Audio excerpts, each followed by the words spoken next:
এটা ডাঙৰ খবৰ লৈ আহিছো। অৰুণোদয় আঁচনি লাভ নকৰা মহিলালৈ বৃহৎ ঘোষণা কৰিছে মুখ্যমন্ত্ৰী ডক্টৰ হিমন্ত বিশ্ব শৰ্মাই। যিসকল মহিলাই ৰাজ্যৰ অৰুণোদয় আঁচনি ধন লাভ কৰা নাই, সেই মহিলাসকলে নতুন পদ্ধতিৰে ধন লাভ কৰিব। আৰু ইতিমধ্যে বৃহৎ ঘোষণা কৰিছে ৰাজ্যৰ লাখ লাখ মহিলালৈ, তেওঁলোকক নতুন পদ্ধতিৰে ধন দিব ৰাজ্য চৰকাৰে। কি এই নতুন পদ্ধতি আমি জনাম সবিশেষ। আমি জনাইছো বিশেষ খবৰ ৰাজ্যৰ লাখ লাখ মহিলাৰ বাবে এই মুহূৰ্তত ভাল খবৰ। অৰুণোদয় আঁচনি লাভ নকৰা মহিলালৈ বৃহৎ ঘোষণা কৰা হৈছে। নতুন পদ্ধতিৰে ধন লাভ কৰিব মহিলাসকলে। যিসকল মহিলাই অৰুণোদয় আঁচনি ধন লাভ কৰা নাছিল, তেওঁলোকে নতুন পদ্ধতিৰে ধন লাভ কৰিব। ইতিমধ্যে 42 লাখ মহিলাক যিহেতু ৰেচন কাৰ্ড প্ৰদান কৰি থকা হৈছে, ৰেচন কাৰ্ড পালে লাভ কৰিব অৰুণোদয় আঁচনিৰ ধন। আৰু এতিয়াৰ পৰা কোনেও কৰিব নোৱাৰিব ৰেচন কাৰ্ড প্ৰদানত দুৰ্নীতি। বৰ্তমানলৈ ৰাজ্যৰ লাখ লাখ মহিলাই প্ৰতি মাহে অৰুণোদয় আঁচনি ধন লাভ কৰিছে। 33,333 টকা মাহিলী উপাৰ্জনৰ যিসকল পৰিয়াল আছে, সেই মহিলাসকলে অৰুণোদয় আঁচনি ধন লাভ কৰিব। আৰু অৰুণোদয় আঁচনি ধন যিসকলে লাভ কৰা নাছিল, সেই মহিলাসকললৈ বৃহৎ সকাহ প্ৰদান কৰিছে মুখ্যমন্ত্ৰী ডক্টৰ হিমন্ত বিশ্ব শৰ্মাই। আৰু যিহেতু সমষ্টিয়ে ৰেচন কাৰ্ড বিতৰণ প্ৰক্ৰিয়া অব্যাহত আছে, আৰু যিসমূহ সমষ্টিত যিসকল মহিলাই ৰেচন কাৰ্ড লাভ কৰা নাছিল, সেই মহিলাসকলক সেই পৰিয়ালসমূহক ৰেচন কাৰ্ড দিয়া হৈছে। আৰু এতিয়াৰে পৰা যিহেতু ঘোষণা কৰা হৈছিল যে ৰেচন কাৰ্ড পালেই লাভ কৰিব অৰুণোদয় আঁচনি ধন, অৰ্থাৎ যিসকল মহিলাৰ ৰেচন কাৰ্ড আছে তেওঁলোকে অৰুণোদয় আঁচনি ধন লাভ কৰিব। যিসকল পৰিয়ালৰ ৰেচন কাৰ্ড আছে তেওঁলোকে অৰুণোদয় আঁচনি ধন লাভ কৰিব। কেৱল মহিলাসকলেহে অৰুণোদয় আঁচনি ধন লাভ কৰিব বুলি জনাইছে মুখ্যমন্ত্ৰী ডক্টৰ হিমন্ত বিশ্ব শৰ্মাই। আৰু 42 লাখকৈ নতুন পৰিয়ালক যিহেতু অৰুণোদয় ৰেচন কাৰ্ড বিতৰণ কৰি থকা হৈছে। আৰু যিসকল মহিলাই নতুনকৈ ৰেচন কাৰ্ড লাভ কৰিছে, তেওঁলোকে যদি পূৰ্বতে অৰুণোদয় আঁচনি ধন লাভ কৰা নাছিল, সেই মহিলাসকলক দিয়া হ'ব অৰুণোদয় আঁচনিৰ ধন। মুখ্যমন্ত্ৰী ডক্টৰ হিমন্ত বিশ্ব শৰ্মাই যিহেতু জনাইছিল এতিয়াৰ পৰা ৰেচন কাৰ্ড থাকিলে 7টাকৈ সুবিধা লাভ কৰিব। ৰেচন কাৰ্ড যদি আপোনাৰ আছে, আপুনি উজ্জ্বলা আঁচনিৰ গেছো লাভ কৰিব। কম মূল্যত ৰাজ সাহায্যযুক্ত উজ্জ্বলা আঁচনিৰ গেছ আপোনালোকে লাভ কৰিব। বিনামূলীয়া স্বাস্থ্য বীমা লাভ কৰিব।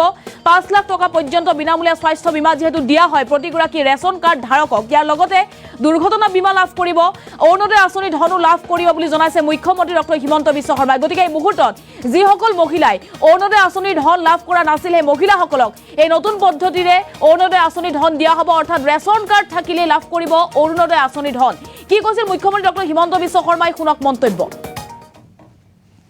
আমাৰ অসমত এতিয়া আমি অৰুণোদয় 30 লাখ পৰিয়ালক দিওঁ। ৰেচন কাৰ্ড কিমান পৰিয়ালৰ আছে? 52 লাখ পৰিয়ালৰ। আমি যদি ৰেচন কাৰ্ড থকা অৰুণোদয় নিৰ্বাচন নকৰি, সিলেকশ্যন নকৰি, ডাইৰেক্টলি যদি ৰেচন কাৰ্ড থকা প্ৰতিটো পৰিয়ালকে এটাকৈ অৰুণোদয় দি দিব পাৰো, তেতিয়াহ'লে মানুহৰ সমস্যা একে কোবে সমাধান হৈ যাব। হ'বনে নাই? হ'ব। কিন্তু তাৰ কাৰণে বহুত টকা পইচাও লাগিব। এতিয়া আমাৰ 30 লাখ অৰুণোদয় আছে, মই আৰু 22 লাখ অৰুণোদয় হিতাধিকাৰী যোগ কৰিব লাগিব। বছৰত 3-4 লাখ কৰি আমি গৈ থাকিম, যাতে আমাৰ বিধানসভা নিৰ্বাচনলৈকে মোটামুটি বুলি কিয় কৈছো, কিছুমান জায়গাত বহুত কাৰ্ড আছে, তথাপিতো নাজিৰা, শিৱসাগৰ এই সমষ্টিবিলাকত যাতে ৰেচন কাৰ্ড থকা প্ৰত্যেকটো পৰিয়ালে অৰুণোদয় পাব পাৰে, তেনেকুৱা পৰ্যায়লৈকে মই অসমখনক লৈ যাব খুজিছো। গতিকে আপোনালোকে চিন্তা কৰক যে এখন ৰেচন কাৰ্ড আমাৰ হাতত থাকিলে কিমান সুবিধা হ'ব। চাউল পালো, গেছ পালো, ট্ৰিটমেণ্ট পালো, মৃত্যু আৰু দুৰ্ঘটনাৰ বীমা পালো, লগতে অৰুণোদয়ো পালো। এই কামখিনি মই লাহে লাহে কৰি গৈ থাকিম। আৰু এইখিনি যদি কাম কৰিব পাৰো, তেতিয়াহ'লে অসমৰ দৰিদ্ৰ লোকসকলৰ সদায়, দৰিদ্ৰ আৰু নিম্ন মধ্যবিত্ত লোকসকল সদায় সুন্দৰ কৰি আগুৱাই যাব পাৰিব। আৰু 4,000, 5,000, 6,000কৈ পৰিয়াল ৰেচন কাৰ্ডৰ পৰা বঞ্চিত হৈ আছে। আমি ডিচি সকলক অনুৰোধ কৰিলো যে আপোনালোকে এটা সেন্সাস কৰক যে কিমান মানুহে ৰেচন কাৰ্ড পোৱা নাই। প্ৰথম আমাৰ নিয়ম আছিল, ৰণোজ পেগু ডাঙৰীয়াই ক'লে যে বছৰত 1 লাখ টকালৈকে যাৰ উপাৰ্জন, তাৰমানে মাহত 8,000 টকালৈকে যি উপাৰ্জন, তেওঁলোকেহে ৰেচন কাৰ্ড পাব। আমি তাক 2 লাখ টকালৈকে বঢ়ালো। আৰু 2 লাখ টকা মানে কিমান? যে মাহত 16,000 টকা যাৰ উপাৰ্জন। আমি অনুসন্ধান কৰিলো আমি 6 লাখ পৰিয়াল পালো যাৰ ৰেচন কাৰ্ড নাই। তেতিয়া মই চিন্তা কৰিলো যে আমি 16,000 টকালৈকে যদি দিওঁ তেতিয়াও বহুত নিম্ন মধ্যবিত্তৰ পৰিয়াল ৰেচন কাৰ্ডৰ পৰা বাদ পৰি যাব। সেইকাৰণে আমি সিদ্ধান্ত ললো যে বছৰি 4 লাখ টকালৈকে যাৰ উপাৰ্জন তেওঁলোককে আমি ৰেচন কাৰ্ড দিম, তাৰমানে মাহত 33,000 টকা। তাৰ ফলত আমাৰ গাঁৱৰ দোকানী, সৰু ব্যৱসায়, ক্ষুদ্ৰ ব্যৱসায় কৰি থকা, ব্যক্তিগত কোম্পানীত কাম কৰা সকলোৱে ৰেচন কাৰ্ড পাবৰ কাৰণে যোগ্য হ'ল। হিচাপ আহিলে, হিচাপ কৰি আমি দেখিলো যে 10 লাখ পৰিয়াল আৰু 42 লাখ জনসংখ্যা আছে যোনে এই কেটেগৰীত পৰে। আমি কেবিনেটত সিদ্ধান্ত ললো আৰু মোদী ডাঙৰীয়াইও আমাক অনুমোদন জনালে যে তোমালোকৰ কাৰণে ইমানখিনি ৰেচন কাৰ্ড মই বঢ়াই দিলো। 16 জানুৱাৰীৰ পৰা আমি ৰেচন কাৰ্ডসমূহ বিতৰণ কৰিছো। ৰেচন কাৰ্ডখন লৈয়েই আপোনালোকে এই মাহৰ ৰেচনটো লগে লগে লৈ ল'ব, কাৰণ এই মাহৰ ৰেচনটো যদি আমি 31 তাৰিখৰ আগতে নলওঁ তেতিয়াহ'লে পিছৰ মাহত এই ৰেচনটো আমি নাপাম। গতিকে ইতিমধ্যে ৰেচন কাৰ্ডৰ দোকানীবিলাকৰ, সুলভ মূল্যৰ দোকানীবিলাকে আপোনালোকৰ চাউলটো লৈ আহিছে আৰু এইবাৰে আজি কাৰ্ডখন লৈয়েই কালি আপোনালোকে নতুন চাউল লৈ ল'ব। বুজি পালেনে কথাখিনি? আৰু এইবাৰ নললে কি হ'ব? তেতিয়া এই মাহৰ চাউলটো আৰু ফেব্ৰুৱাৰী মাহত নাপাব। বুজি পালে কথাখিনি? কোনে কোনে বুজি পালে হাত দাঙক। বা ইমান ফটাফট বুজি পাই গ'ল। ঠিক আছে, এতিয়া মই দ্বিতীয় কথাটো বুজাব খুজিছো যে আমি ৰেচন কাৰ্ডত কিমান চাউল পাম। যদি অন্ত্যোদয় পৰিয়াল থাকে আমি 35 কেজি মাহত চাউল পাম, কিন্তু বাকী সকলে আমি কিমান চাউল পাম?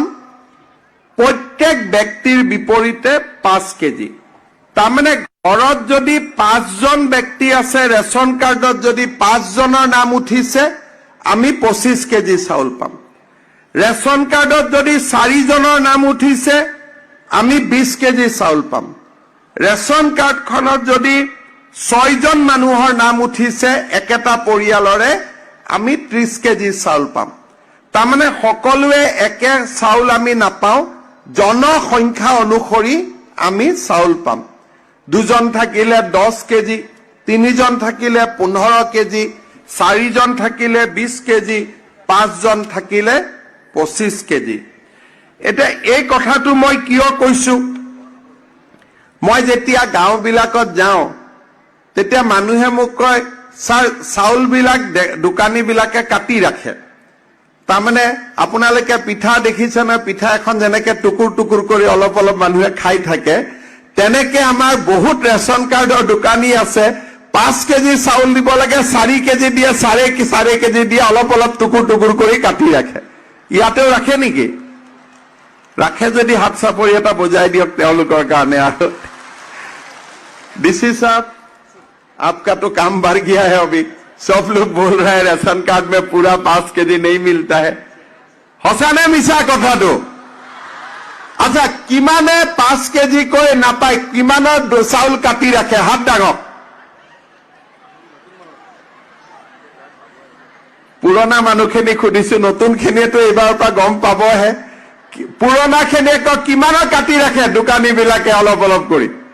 ঠিক আছে, আজিৰ পৰা আপোনালোকে কাটিব নিদিব।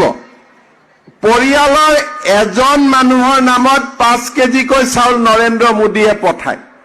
2 কেজি হলে 10 কেজি, আৰু তেওঁলোকৰ যিটো পৰিবহনৰ খৰচ সেইটো চৰকাৰে দিয়ে। দোকানীসকলক কমিশনটো চৰকাৰে দিয়ে।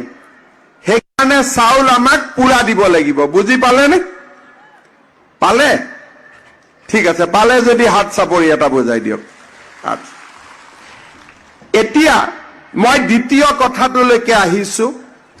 আগতে ৰেচন কাৰ্ড মানে অকল সুলভ মূল্যৰ দোকানত চাউল পাইছিলে এতিয়া আমি নিয়ম কৰিছো যে যদি ৰেচন কাৰ্ড থাকে তেতিয়াহ'লে মেডিকেল কলেজ নাৰ্ছিং হোম জিলা হস্পিটাল আদিত আপোনালোকে যদি চিকিৎসাৰ কাৰণে যায় তেতিয়াহ'লে বছৰি 5 লাখ টকালৈকে আমি ট্ৰিটমেণ্ট বিনামূলীয়াকৈ পাম আমি চিকিৎসা বিনামূলীয়াকৈ পাম তাৰমানে আপোনালোক অটোমেটিক্যালি আয়ুষ্মান ভাৰত আৰু আয়ুষ্মান অসমৰো আপোনালোক হিতাধিকাৰী হ'ব আৰু যেতিয়ালৈকে আয়ুষ্মান অসম আয়ুষ্মান ভাৰতৰ কাৰ্ড আপোনালোকৰ ঘৰত নাহে তেতিয়ালৈকে ৰেচন কাৰ্ডখন দেখালেই আপোনালোকে মেডিকেল কলেজত বা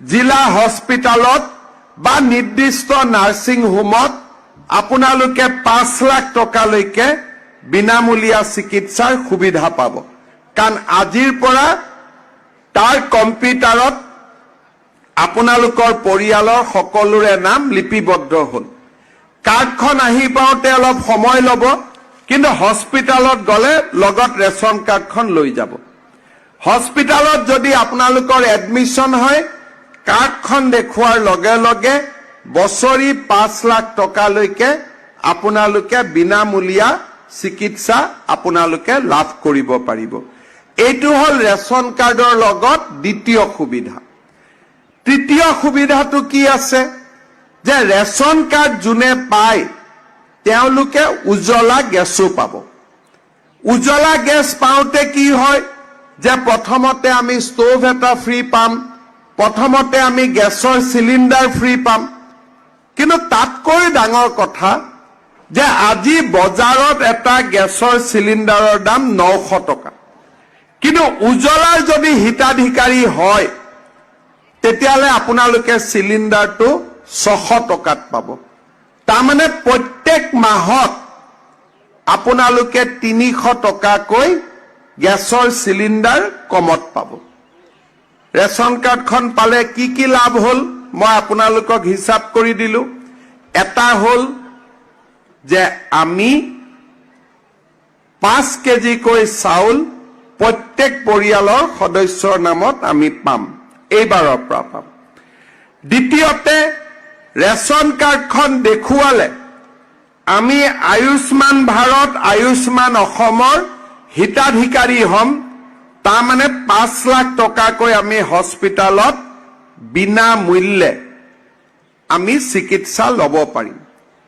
তৃতীয়তে আমি গেছৰ চিলিণ্ডাৰ পাব পাৰো আৰু মাহিলী গেছৰ চিলিণ্ডাৰ আমি 300 টকাতকৈ কমত পাব পাৰি তাৰমানে আমাৰ ৰেচন কাৰ্ডখন পালে তিনিটা সুবিধা আমাৰ ডাইৰেক্টলি হ'ব পাৰে বা আপোনালোকে পাব মই চেষ্টা কৰি আছো যে 4 আৰু 5 নম্বৰ সুবিধাও দিব পাৰি নেকি 4 নম্বৰ সুবিধা কি যে আমি যদি ৰেচন কাৰ্ডৰ বেনিফিচিয়াৰী বিলাকক প্ৰধানমন্ত্ৰী দুৰ্ঘটনা আৰু মৃত্যু বীমা যোজনাৰ লগত আমি যদি জড়িত কৰিব পাৰো তেতিয়াহলে কি হ'ব যোৱাকালি মই দেৰগাঁৱত গৈছিলো বাছ এক্সিডেন্টত 11 জন মানুহৰ একেদিনাই মৃত্যু হৈছিল 3 জানুৱাৰী তাৰিখে সকলো অসমবাসীয়ে গম পালে কিন্তু এজন দুজনকৈ যাৰ এক্সিডেন্ট হয়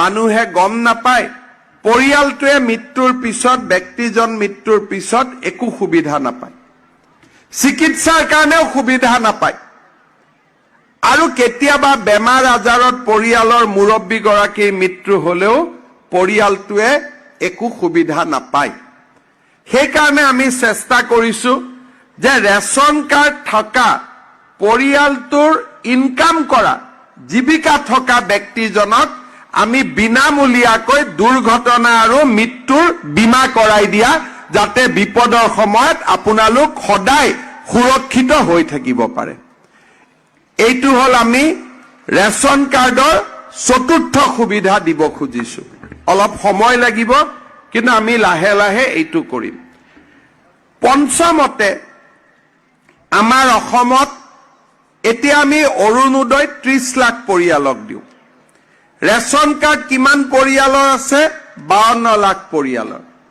আমি যদি ৰেচন কাৰ্ড থকা অৰুণোদয় নিৰ্বাচন নকৰি সিলেকশন নকৰি ডাইৰেক্টলি যদি ৰেচন কাৰ্ড থকা প্ৰতিটো পৰিয়ালকে এটাকৈ অৰুণোদয় দি দিব পাৰো, তেতিয়াহ'লে মানুহৰ সমস্যা একে কোবে সমাধান হৈ যাব। হ'বনে নাই? হ'ব। কিন্তু তাৰ কাৰণে বহুত টকা পইচাও লাগিব। এতিয়া আমাৰ 30 লাখ অৰুণোদয় আছে, মই আৰু 22 লাখ অৰুণোদয় হিতাধিকাৰী যোগ কৰিব লাগিব। বছৰত 3-4 লাখ কৰি কৰি আমি গৈ থাকিম, যাতে আমাৰ বিধানসভা নিৰ্বাচনলৈকে মোটামুটি বুলি কিয় কৈছো, কিছুমান জায়গাত বহুত কাৰ্ড আছে, তথাপিতো নাজিৰা, শিৱসাগৰ এই সমষ্টিবিলাকত যাতে ৰেচন কাৰ্ড থকা প্ৰত্যেকটো পৰিয়ালে অৰুণোদয় পাব পাৰে, তেনেকুৱা পৰ্যায়লৈকে মই অসমখনক লৈ যাব খুজিছো। গতিকে আপোনালোকে চিন্তা কৰক যে এখন ৰেচন কাৰ্ড আমাৰ হাতত থাকিলে কিমান সুবিধা হ'ব। চাউল পালো, গেছ পালো, ট্ৰিটমেণ্ট পালো, মৃত্যু আৰু দুৰ্ঘটনাৰ বীমা পালো, লগতে অৰুণোদয়ো পালো। এই কামখিনি মই লাহে লাহে লাহে লাহে কৰি গৈ থাকিম, আৰু এইখিনি যদি কাম কৰিব পাৰো, তেতিয়াহ'লে অসমৰ দৰিদ্ৰ লোকসকলৰ সদায়, দৰিদ্ৰ আৰু নিম্ন মধ্যবিত্ত লোকসকল সদায় সুন্দৰ কৰি আগুৱাই যাব পাৰিব। আৰু 4,000, 5,000, 6,000কৈ পৰিয়াল ৰেচন কাৰ্ডৰ পৰা বঞ্চিত হৈ আছে। আমি ডিচি সকলক অনুৰোধ কৰিলো যে আপোনালোকে এটা সেন্সাস কৰক যে কিমান মানুহে ৰেচন কাৰ্ড পোৱা নাই। প্ৰথম আমাৰ নিয়ম আছিল, ৰণোজ পেগু ডাঙৰীয়াই ক'লে যে বছৰত 1 লাখ টকালৈকে যাৰ উপাৰ্জন, তাৰমানে মাহত 8,000 টকালৈকে যি উপাৰ্জন, তেওঁলোকেহে ৰেচন কাৰ্ড পাব। আমি তাক 2 লাখ টকালৈকে বঢ়ালো, আৰু 2 লাখ টকা মানে কিমান? যে মাহত 16,000 টকা যাৰ উপাৰ্জন। আমি অনুসন্ধান কৰিলো, আমি 6 লাখ পৰিয়াল পালো যাৰ ৰেচন কাৰ্ড নাই। তেতিয়া মই চিন্তা কৰিলো যে আমি 16,000 টকালৈকে যদি দিওঁ, তেতিয়াও বহুত নিম্ন মধ্যবিত্তৰ পৰিয়াল ৰেচন কাৰ্ডৰ পৰা বাদ পৰি যাব। সেইকাৰণে আমি সিদ্ধান্ত ললো যে বছৰি 4 লাখ টকালৈকে যাৰ উপাৰ্জন, তেওঁলোককে আমি ৰেচন কাৰ্ড দিম, তাৰমানে মাহত 33,000 টকা। তাৰ ফলত আমাৰ গাঁৱৰ দোকানী, সৰু ব্যৱসায়, ক্ষুদ্ৰ ব্যৱসায় কৰি থকা, ব্যক্তিগত কোম্পানীত কাম কৰা সকলোৱে ৰেচন কাৰ্ড পাবৰ কাৰণে